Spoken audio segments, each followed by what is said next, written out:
자, 여러분들 오늘의 문제 시작합시다. 오늘 여러분하고 같이 풀어볼 문제는 이제 경찰의 기본적 임무, 여러분들 기본적 임무가 뭐예요? 사회 공공의 안녕과 질서에 대한 위험 방지가 있고 범죄 수사가 있고 서비스 등 적극적 보호 활동이 있죠. 그 중에서 가장 중요한 사회 공공의 안녕과 질서에 대한 위험 방지에 대한 문제입니다. 첫 번째가 공공의 안녕은 세 가지가 있는 거 아시죠? 첫 번째가 법, 질서, 불가침. 두 번째가 국가의 존립이나 기능의 불가침. 그리고 개인의 권리나 법익의 불가침. 그 중에서 1요소가 뭡니까?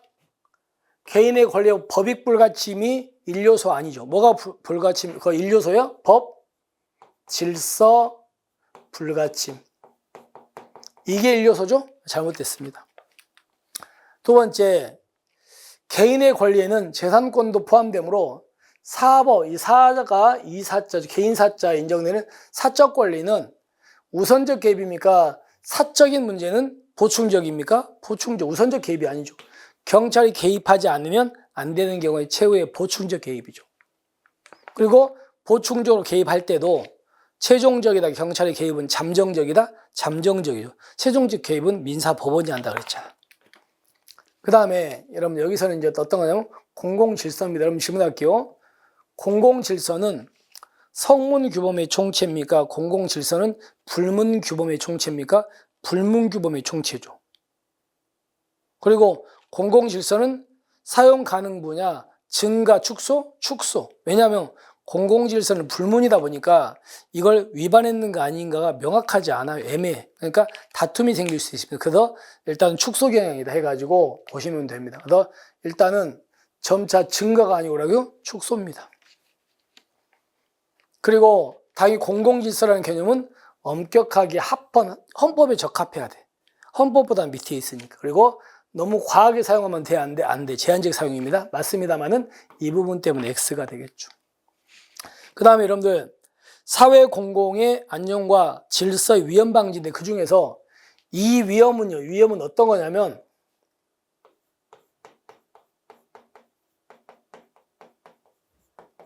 가까운 장래에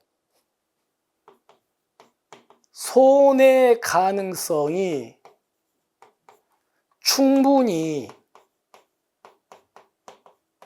존재하는 상태 있죠? 상태를 우리가 뭐라고 한다? 이걸 위험이라 그래요. 그럼 여기서 보세요. 보호받는 개인 및 공동법익에 관한 정상적, 객관적 감소. 이거는요. 이거는 손해라는 말의 개념이에요. 얘는 위험이 아니고. 그러니까 여러분들 위험하고 손해라는 말을 구분하라고요.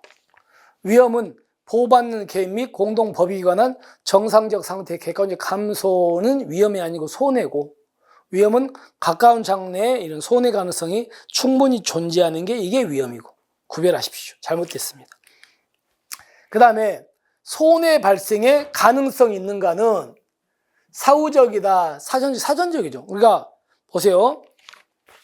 이렇게 한번 질문해 볼게요. 여러분 많이 들어보셨으니까 내가 어디에서 연기가 막 새나온 걸 보고요. 불났다고 판단했습니다. 내가 경찰인데. 그럼 위험이 있다고 판단했죠. 판단하고 들어갔는데 실제로 그게 방역 연기여서 실제 위험이 없죠. 그럼 나는 판단이 주변 사람들도 다 그걸 불났다고 생각했으면 내 판단은 잘못된 게 아니죠. 정당하죠. 근데 가보니까 실제 위험은 없잖아요. 이걸 뭐라고 합니까? 외관적 위험. 외관적 위험의 경우에 실제 위험은 없는데 판단은 정당하니까 위법입니까? 적법입니까? 적법이었잖아. 그러니까 손해배상 안 생기고 손실보상은 생겼잖아요. 기억나십니까? 그러면 그게 위험이 있는 거면 가능성은 어느 기준이라고요? 내가 개입할 당시죠. 사후적이 아니고. 그죠? 그러니까 사후적이 아니고 사전적 관점입니다. 그래야 되겠죠. 사후적으로 잘못됐지만 사전 판단이 정당하니까 그건 정당한 거라고요. 그 다음에 외관적 위험 아시죠? 외관적 위험은 아까 뭔가 경찰이 위험이 있다고 판단했죠? 들어갔는데 실제 위험이 없는데 판단은 정당해. 그래서 판단 정당하니까 경찰이 개입하는 건 적법입니다. 따라서 경찰관에게는 민형사 책임 물을 수 없고요. 국가도 손실보상이 아니고 뭐? 손해배상 책임이 없어요. 여러분들 손해배상은 위법할 때 돈 물어주는 제도고 손실보상은 적법할 때 물어주는 제도죠. 다르잖아. 네, 그렇게만 좀 구별하시고 정리하시면 되겠습니다. 그래서 여기서는 손실보상은 생길 수도 있습니다. 아시겠습니까? 그리고 얘가 비교할게. 오상위험. 오상위험은 경찰이 위험이 있다고 판단해서 들어갔는데 실제 위험이 없는 건 외관지역 위험하고 똑같은데 판단이 잘못된 판단이죠. 그러니까 오상위험은 개입이 위법입니다. 그래서 오상위험의 경우는 경찰관 개인도 민형사 책임지는 거고 국가도 손해배상 책임지는 겁니다. 그리고 마지막으로 위험 혐의도 기억하시고 하시겠죠. 잘못됐습니다.